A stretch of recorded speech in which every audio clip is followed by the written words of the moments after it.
And anyway, we're going to make this image here today. I'm going to show you everything. It's a full edit, starting out in Lightroom, ending up in Photoshop, and we're going into Topaz Studio 2. We're going to work with Mask AI and other things inside of Topaz Studio 2. It's going to be a good one. You're going to learn a lot, and I'm going to show you some different techniques to use inside of Photoshop to get a better background for your image, okay?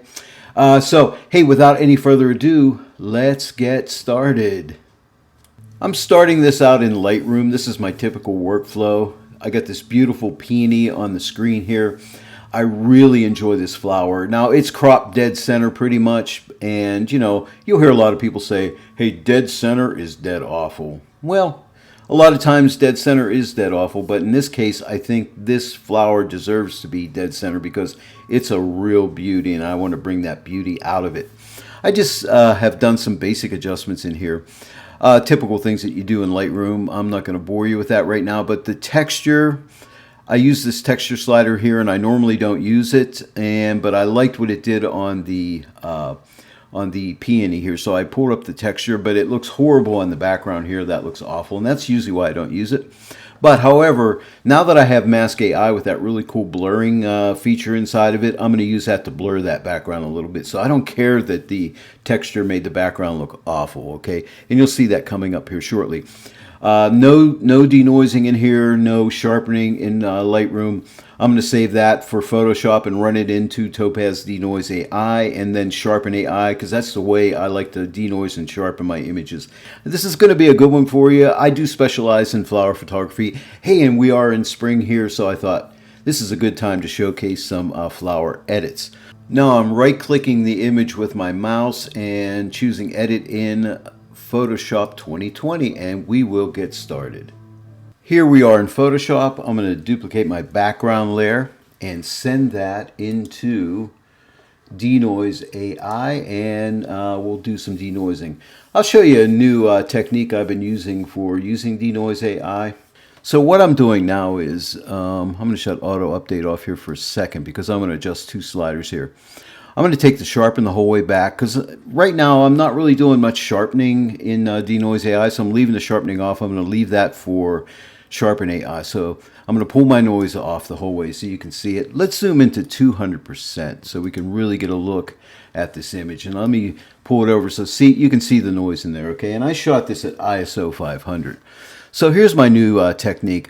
I take the noise, remove noise slider, and I start to move it to the right. And I'll keep moving it. Well, you know what? Got to have this auto update check back on here, or I could have just hit update. But if I'm going to move two sliders, I'll shut this off for a second, but then I will turn it back on. I forgot to do that. So I'm going to go ahead and start to move the reduce noise up.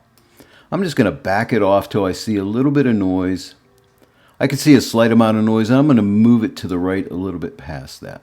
Maybe just a little bit more. Yeah, just like that, and I just click apply, and I am done. And I've been getting great results by doing that. So, hey, I'm taking this process back into my own hands. I'm not using auto update anymore, but it's just something I decided to do because it's simple. You slide a slider, right? Pretty easy. And now we're back in Photoshop. For this Sharpen AI step, I don't duplicate the background. I just go ahead and send the denoised layer into Sharpen AI. So let's go ahead and launch Sharpen AI, and this image is already pretty sharp. Hey, one of the few that I get sharp right out of camera, so pretty happy about that. Again, the same process here. I'm going to shut off the auto update preview. I'm just going to use the sharpen model here because this image is sharpened. I don't need much sharpening in it. I'm going to take the suppress noise the whole way off because it's already denoised, so why denoise it again? It doesn't need it. And I could take the sharpness the whole way off and start from scratch and move it to the right, but normally it defaults at around 50, and I'll just leave it there and start moving it to the right. I'm going to move it a little bit here, and don't forget to turn auto update back on, or else hit that update button and see what it does. And already, yeah, it's looking really good. I can even give it extra sharpness. And I find with Sharpen AI, even if I move it the whole way up to the right, I will get no haloing. So I can really jack this one the whole way up, and let's go for it. I think it looks really good. I'm just going to click apply, and we'll go right back into Photoshop. And now we're ready to have some fun. Are you ready? I'm not going to duplicate my background layer because I have Mask AI already set up to duplicate the background layer, which is a nice feature. So I'm just coming up to filter and we're going to go ahead and launch Mask AI if I can find it. Here it is right here. Let's go ahead and give it a launch and we'll get masking here in 1 second. Now, I'm going to click Auto Detect Subjects. It normally works really well, but on this image, when I made my trial run yesterday, it didn't do such a good job. Let's see if it does a better job today. No, it didn't find it. It's having a hard time figuring out this peony, so I'm just going to undo that. Click this undo button right here. And I'm just going to draw it myself. Now remember, Mask AI uses a tri-map system. See this blue circle here? That's my compute brush. All I have to do is draw around the areas that I want Mask AI to figure out. So I'm just going to come around here like so. And I probably could have made that smaller. And I'm just going to come around here like this. And now we have to make a cut area. So there's a little bucket here, a red bucket, a green, and a blue. Compute, keep, cut. Click the cut bucket. Click on this area outside of the blue here, and there's the cut, and the green is in the center here. Okay, may not look green because I pulled the green opacity back a little bit. And the next thing I want to do is, I'm in the Mask AI mode. I could probably be in the contrast mode because this is pretty simple. Let's put it in the contrast mode and try it. Let me click compute and see what kind of result we get. And there's our result. Next, to blur the background out, we just come up here to background, click it, and click on blur. And there's our blurred background. Looks really nice. Now let me come up here and go to a single view here. And when I do that, you know, notice that my tri-map comes back up. No big deal. All I have to do is come to the little red apple here and click it and click on keep, and voila, it's back. Now we can zoom into our flower here and just go around it, make sure everything is good. Look how beautiful it cut that out. Got my water drop, everything is there. You know, I'm examining it. This is a tutorial, so maybe I'll miss an area, but normally take your time and really analyze it, and you can fix it just by coming back here to mask and getting a cut or a keep brush and just give it a little tap and it'll fix it right up. It's really easy. I have other tutorials showing how easy that is, okay? So now let's go back to background and strength right here. This is the strength of the blur. So if I keep moving it to the right, I can totally blur that background out, which is sometimes I like to do when I want to add a texture to an image, so I can blur it and then add texture on top of that, which is really can be really quite beautiful. But this is all part of the joy of editing. But in my case, what I want to do is pull this strength slider back. Let's take it the whole way off. So there's my original image, and remember I had that I used that texturing slider inside of Lightroom, and I told you I didn't like the background. Look, there's a spider web in there. But watch, I'll just take the strength slider here and add some more bokeh effect to this image. I'm not going to go too crazy with it, but maybe somewhere right around there. Looks really good. There's some issues on this flower, like this area right in here and some light spots in here. I'm going to show you some really cool technique. I'm not holding anything back from you guys. I'm showing you everything. So you're going to learn a lot if you stick with me throughout this video. Okay, so I want to darken this background a little bit. And look, this is really beautiful. I can do it right here inside of Mask AI. So I'm going to pull the exposure back. You're getting excited, aren't you? I know I am. Okay, so let's just pull that exposure back, maybe just a little bit more. I just want that flower to really pop. You know, it's front and center. It's so beautiful. And then we have contrast, highlights, and so on. We have all these different sliders we can use. There's a temperature slider here, a tint. I'm going to take this tint slider and bump it to the left towards green a little bit and just make that background just a slight bit more green. Not much. Maybe like around a 4, somewhere around in there. And all I need to do now is click Apply. And it's going to give me two options. Do you want to send it back as a composited image that's with the blurred background, or do you want to send it back as a transparent image, which would be an image with a layer mask on it, and then you could do things in Photoshop to it. Like if you had a landscape, you could replace a sky or something like that if you wanted to, which is really nice. In my case, I want a composite, so I'll click Composite, and that'll send us right back into Photoshop, and there we are. So now if I click on this eyeball on this layer right here, you'll see the before, okay? And here's the after. I think it's a much needed improvement. This next part in the edit is very important, so follow me closely here. Let's come down here and add a new pixel layer, a blank pixel layer. I'm going to get my healing brush. The shortcut for that is J. I'm going to zoom into my flower. This is very important, cleanup, okay? If you are a flower photographer, this is an important step, and I don't know if you do this, but you should do it. I have my healing brush here. Can you see it right here? I'm going to make it a little bit smaller, and I'm just going to use it. It's very magical, and I'm just going to clean up my flower. Make sure you have sample all layers checked. This is important.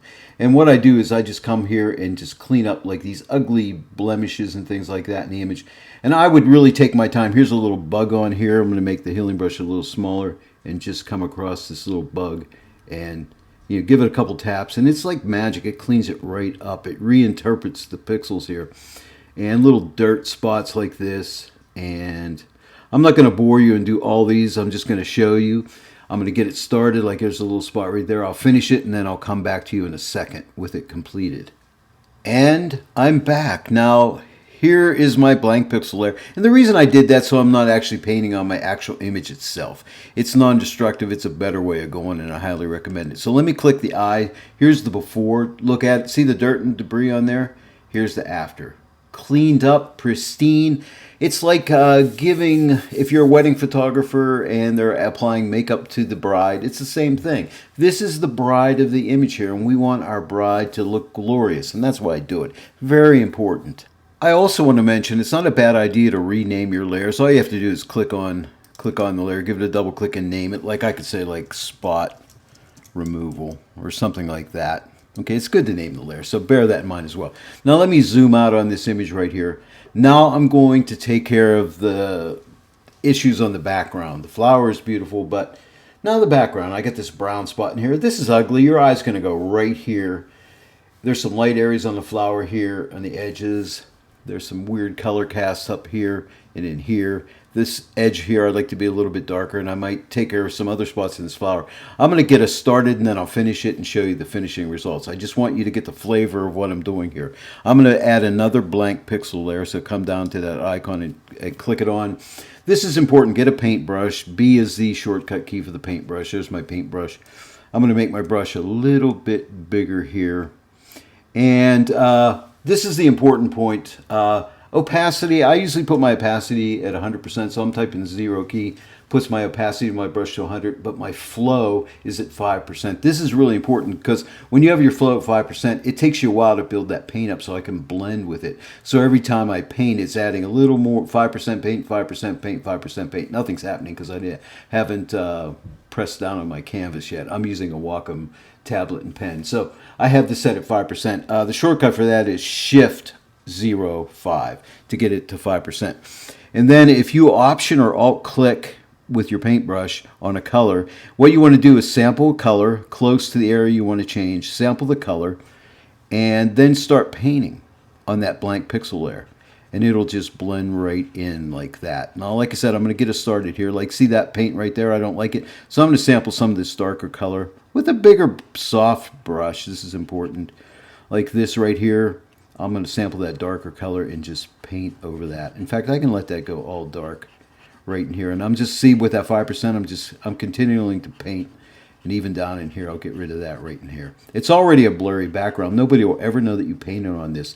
This is our little secret. Don't tell anybody, okay?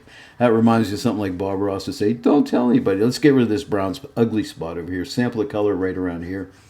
And let's just paint like so.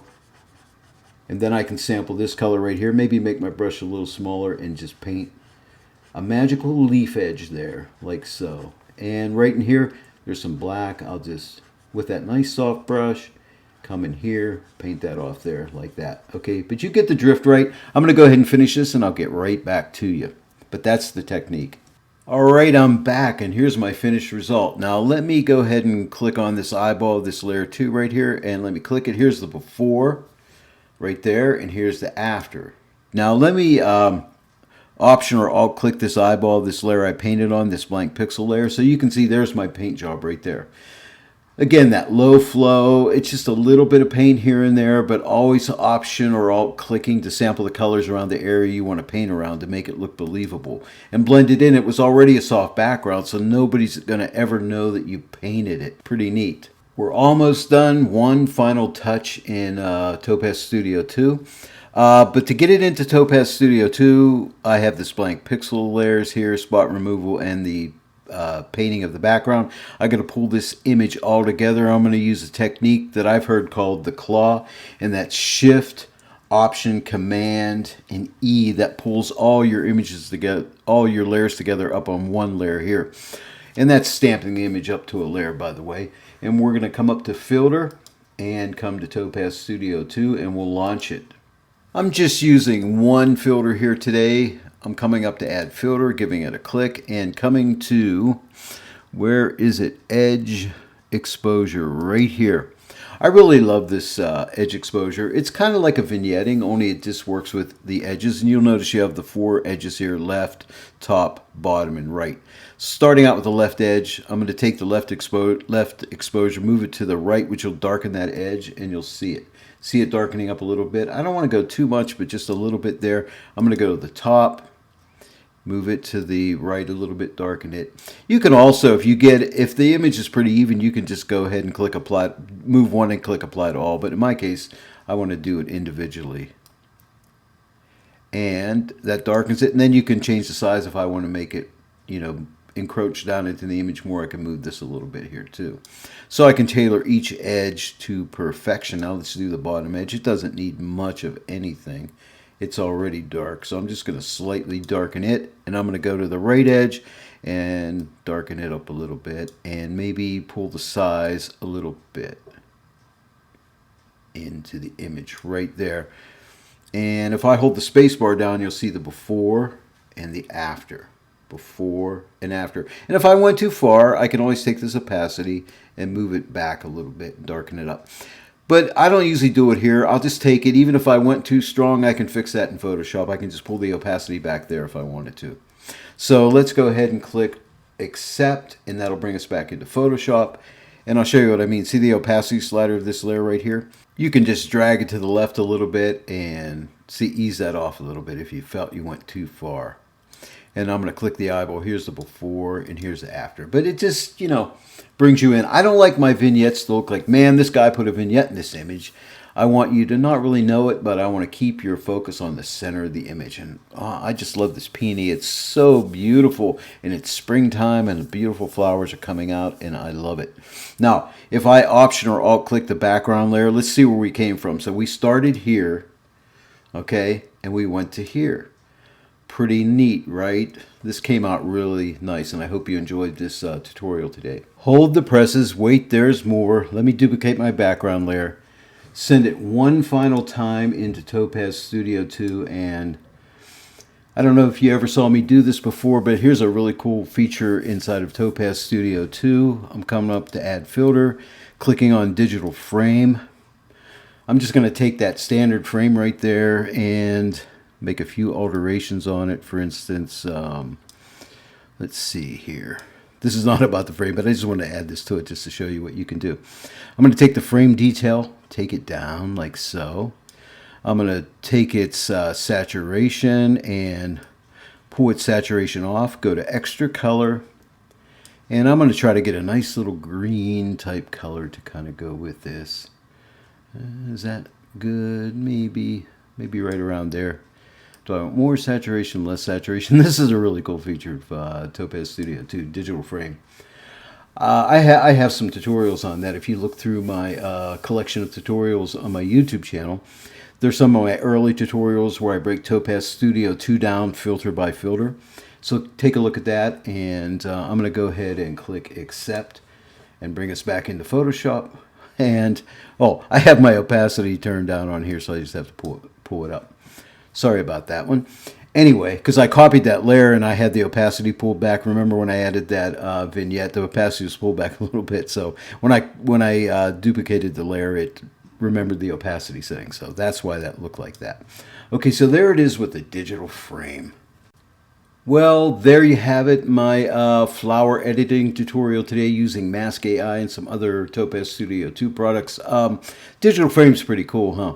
Oh, by the way, I would just save this image out in Photoshop with all the layers intact. That way, if I wanted to share this picture on social media, Facebook or whatever, and have the digital frame on it, which is a really nice way of presenting your images, I would, I could export it with the frame on, or I could shut the frame off and export it, for a print or whatever I wanted to do with it. Hey, if you enjoyed this tutorial today, please give it a like and share it with your friends. If you're not yet a subscriber to my channel, please subscribe and click that bell notification icon, and then every time I upload a new tutorial, you'll be notified about it.